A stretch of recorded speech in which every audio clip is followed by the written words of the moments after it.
Yang menjadi pertanyaannya, kenapa Bapak menerima mereka? Kan saya sudah bilang, ada protokol yang mereka lalui. Dan tentu Bapak tahu maksud dan tujuan mereka berjumpa dengan Bapak. Etis nggak? Elok tidak? Sementara Bapak menjabat sebagai Menko Polhukam. Dan Bapak juga adalah seorang calon wakil presiden.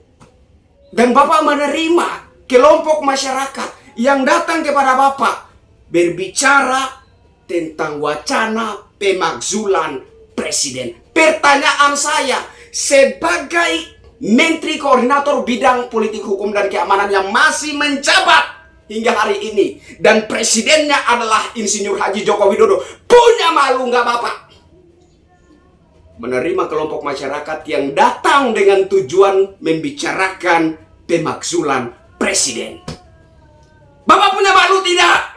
Silahkan berkompetisi, tetapi saya mau ingatkan kepada kalian, kalau ada yang sempat berpikir, apalagi sampai mewacanakan pemakzulan terhadap Presiden Insinyur Haji Joko Widodo, ketahuilah, saya pertegas lagi, ketahuilah bahwa ketika ada percobaan pemakzulan Presiden Jokowi, disitulah kalian akan melihat ganasnya kemarahan rakyat.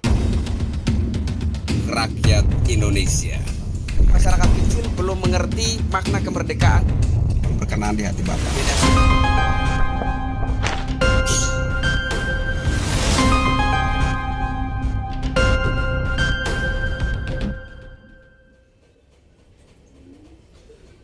Assalamualaikum warahmatullahi wabarakatuh. Salam sejahtera, shalom, Om Swastiastu, Namo Buddhaya, salam kebajikan. Ketemu lagi dengan saya Kristianto Yen Oni, salam NKRI. Video ini saya tujukan kepada para elit negara kita. Harap untuk dimaklumi. Jadi terkait isu pemakzulan Jokowi. 6 hari yang lalu, saya sempat membuat video dan saya berbicara tentang isu pemakzulan ini. Saya merasakan bahwa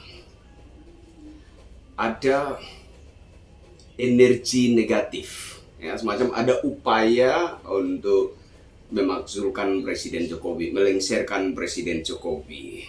Dan saya merasa energi tersebut cukup kuat mengusik batin saya, sehingga saya coba bernarasi. Dan saya rasa apa yang terjadi beberapa waktu yang lalu, beberapa hari yang lalu, kemarin dulu ya, itu merupakan gejala daripada apa yang saya sampaikan. Jadi ada sekelompok orang, saya pikir tidak perlu saya menyebut nama organisasinya, ya. Intinya ada sekelompok orang yang mendatangi Kemenko Polhukam, ya, bertamu ke Kemenko Polhukam, bertemu dengan Pak Mahfud MD untuk tanpa babi bu langsung membicarakan tentang wacana pemakzulan Jokowi. Yang pertama, kepada yang terhormat Bapak Menko Polhukam Pak Mahfud MD, saya Kristianto Yen Oni, salam hormat untuk Pak Mahfud MD. Saya hanya seorang rakyat biasa, rakyat jelata, Pak Mahfud. Yang ingin saya sampaikan kepada Pak Mahfud gini, Pak Mahfud ini kan masih menjabat sebagai Menko Polhukam, ya kan? Nah, di sisi lain Pak Mahfud juga seorang cawapres, calon wakil presiden pendamping Pak Ganjar Pranowo. Nah, seingat saya, kalau kita mau berjumpa, jangankan kepada berjumpa dengan oknum pemerintahan, Pak. Jangankan bertemu dengan menteri tertentu. Tokoh-tokoh masyarakat, tokoh-tokoh agama pun ada protokolnya, Pak. Jadi saya yakin berjumpa dengan Pak Mahfud MD, Menteri Koordinator Bidang Politik Hukum dan Keamanan, ada protokolnya, Pak. Tentu saja ada surat, dan surat itu telah ditanggapi oleh Bapak baru kemudian Bapak menerima kelompok masyarakat tersebut. Saya yakin Pak, nggak mungkin masyarakat berjumpa dengan Bapak tanpa ada satu protokoler yang dijalani. Tanpa ada satu protokoler yang dilalui. Ada protokolnya. Nah, pertanyaan saya begini Pak. Ketika ada kelompok masyarakat yang bersurat kepada Bapak bahwa mereka akan berjumpa, mereka ingin berjumpa dengan Bapak, membahas terkait wacana pemakzulan Presiden Jokowi, kok Bapak terima gitu loh? Ada apa Pak? Jangan membodohi masyarakat Pak. Kami sudah cukup paham dengan sistem kekuasaan negeri ini. Bapak pikir masyarakat sudah terlalu bodoh sehingga tidak mengerti ini. Saya tahu Bapak, dalam tanggapan Bapak menanggapi mereka, Bapak katakan bahwa berbicara tentang pemakzulan itu adalah ranahnya DPR, ranahnya partai politik. Saya mengerti. Saya tahu Bapak telah mengatakan itu sebagai tanggapan dari Kemenko Polhukam. Bicara pemakzulan adalah ranahnya partai politik dan DPR. Bapak menanggapinya seperti itu. Yang menjadi pertanyaannya, kenapa Bapak menerima mereka? Kan saya sudah bilang ada protokol yang mereka lalui.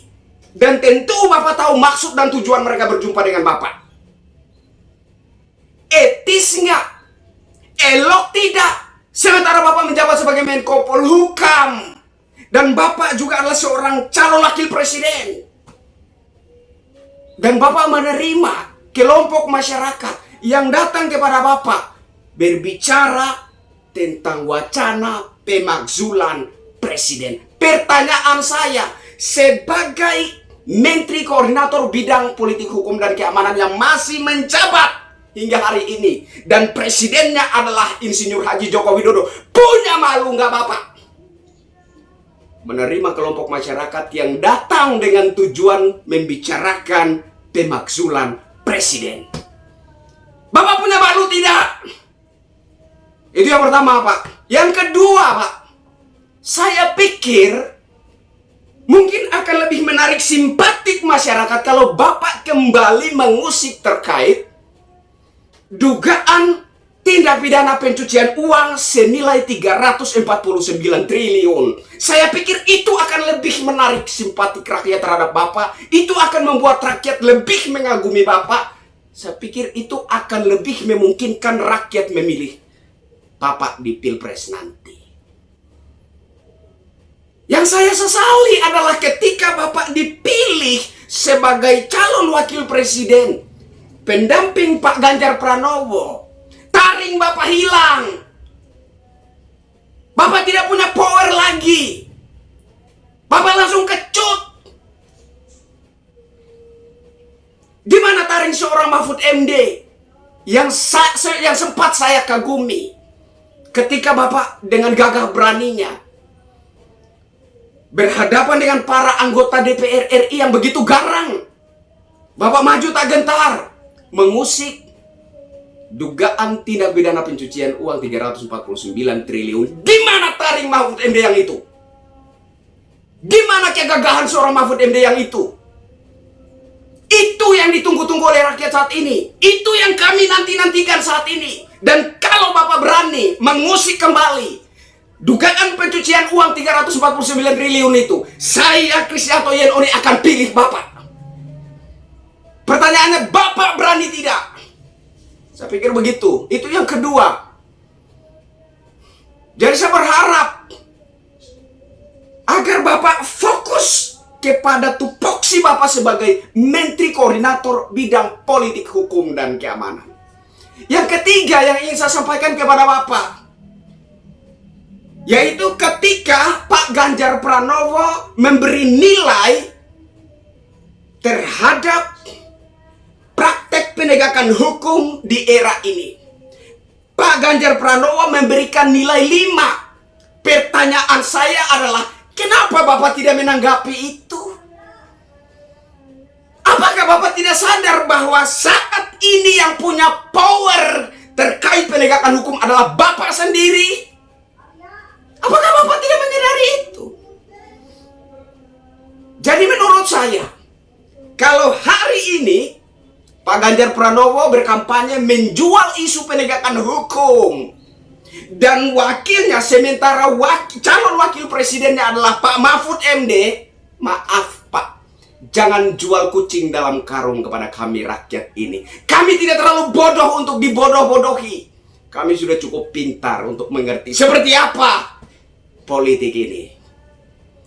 Saya pikir begitu. Itu untuk Pak Mahfud MD.